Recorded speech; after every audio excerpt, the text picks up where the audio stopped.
करेंगे वो है major islands in India. India के मेजर आइलैंड्स को डिस्कस करेंगे करके, जो भी इंपॉर्टेंट है।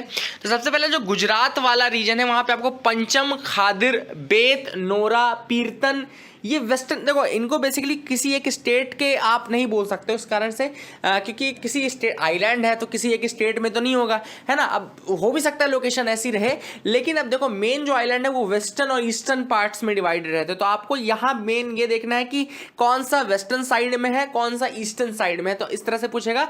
या फिर अगर कोई इंपॉर्टेंट फैक्ट उस आइलैंड से रिलेटेड है तो ये भी मैं आपको बताता चलूंगा, साथ ही साथ मैं आपको कुछ और चीजें बताता चलूंगा। जैसे कि आप वेस्टर्न साइड में अगर आप देखो गुजरात वाले रीजन में, तो वहां पे आपको खादिर दिख रहा है, पंचम दिख रहा है, बेत दिख रहा है, नोरा दिख रहा होगा, पीरतन, आलिया बेत, खालिया बेत, दीव, बुचर, सैलसेट। सैलसेट आपका मुंबई का है ना। तो आप ऐसे करो तो सैलसेट है, एलिफेंटा, ओइस्टर, बुचर, ये आपका मुंबई वाले रीजन में है, ठीक है ना। देन आलिया बेत, खालिया बेत, यहाँ पे दीव है। गुजरात में आपका खादिर, पंचम, बेत, नोरा एंड पीरतन, ये आइलैंड है। खादिर, पंचम, बेत, नोरा एंड पीरतन। देन आपका ये जो सालसेत वाला रीजन है, सालसेत बसीन, आपने ट्रीटी पढ़ी होगी ना, सालसेत बसीन, ये सारी चीजें, तो ये वहां आपका मुंबई वाले रीजन में है। सेंट मैरी करके जो आइलैंड ये आपको दिख रहा हो, सेंट मैरी दिख रहा है ना ये आपको, सेंट मैरी आपका ये कर्नाटका में है, ठीक है ना।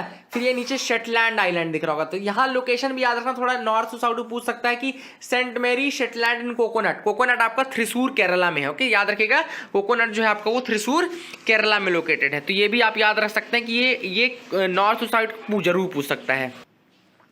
आगे बढ़ते हैं, यहाँ पे आपको और कुछ दिखा देता हूँ। जैसे कि यहाँ पे अब यहाँ नीचे देखो, नीचे आपको यहाँ पंबन दिख रहा होगा। पंबन काफी इंपॉर्टेंट है। एडम्स ब्रिज, एडम्स ब्रिज काफी ज्यादा इंपॉर्टेंट है, ये इसको राम सेतु भी कहा जाता है।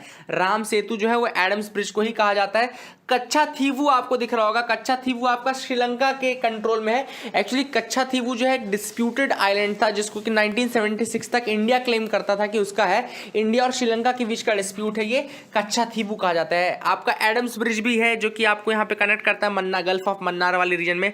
अब हम ईस्टर्न साइड पे आते हैं। ईस्टर्न साइड में आपको यहाँ पे श्री हरिकोटा दिख रहा होगा जो आंध्र प्रदेश वाले रीजन में है। देन आपको होप आइलैंड दिख रहा होगा ऊपर, होप आइलैंड भी आंध्र प्रदेश का है, कोरिंगा वाइल्ड लाइफ सेंचुरी है यहाँ पे। देन आपको व्हीलर आइलैंड यहाँ पे दिख रहा होगा, उड़ीसा में व्हीलर आइलैंड है वहां पे, ओके, तो यहाँ पे उड़ीसा में आपको दिख रहा होगा। देन आपका सागर दिख रहा होगा, न्यू मूर दिख रहा होगा। यहाँ पे मजुली असम का है, मजुली जो है असम का है।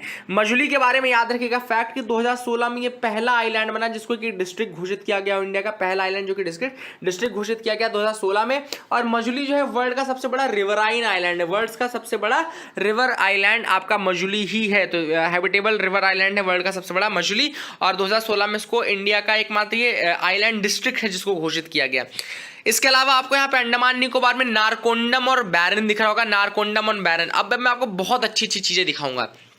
सबसे पहली चीज कि 8 डिग्री चैनल और 9 डिग्री चैनल क्या है। तो आपका 8 डिग्री चैनल जो है वो मिनिकॉय और मालदीव्स के बीच में आता है। 8 डिग्री चैनल आपका मिनिकॉय और मालदीव्स के बीच में आता है। 9 डिग्री चैनल आपका मिनिकॉय और लक्षद्वीप के बीच में आता है, ठीक है ना। लक्षद्वीप और मिनिकॉय के बीच में 9 डिग्री चैनल आता है। इसके अलावा ग्रेट अंडमान जो है उसमें 3 पार्ट है, north Andaman, middle Andaman and south Andaman. और इसके बाद जो निकोबार वाला रीजन है उसमें लिटिल अंडमान और निकोबार आता है, लिटिल अंडमान और निकोबार। तो आपका 10 डिग्री चैनल जो है वो अंडमान एंड निकोबार के बीच में है। अंडमान, लिटिल अंडमान और निकोबार के बीच में आपका 10 डिग्री चैनल आता है। उसके नीचे आपको इंदिरा पॉइंट मिल जाएगा। एंड आपका साउथ अंडमान और लिटिल अंडमान के बीच में डंकन पास आता है। तो साउथ अंडमान और लिटिल अंडमान के बीच में आपका डंकन पास भी आता है। अब आपको यहाँ पे 2 आइलैंड दिख रहे होंगे, एक नारकोंडम आइलैंड है, दूसरा बैरन आइलैंड है। अब बैरन आइलैंड अभी 2017 में ही रिसेंटली इरप्ट हुआ था, क्वेश्चन भी पूछा गया था ये, तो 2017 का ये रिसेंटली इरप्टेड आइलैंड है और ये एकमात्र एक्टिव आइलैंड है, एकमात्र एक्टिव वॉल्केनो है, ठीक है ना। तो इस रीजन का एकमात्र एक्टिव वॉल्केनो है नारकोंडम आइलैंड। वहीं पे अगर आप देखो तो जियोलॉजिकल सर्वे ऑफ इंडिया इसको एक डॉर्मेंट वॉल्केनो बोलता है, ठीक है ना। तो डॉर्मेंट वॉल्केनो डी मैंने लिख दिया है, डॉर्मेंट वॉल्केनो बोलता है आपको नारकोंडम, और बैरन आपका एक्टिव वॉल्केनो है एकमात्र, ठीक है ना। तो ये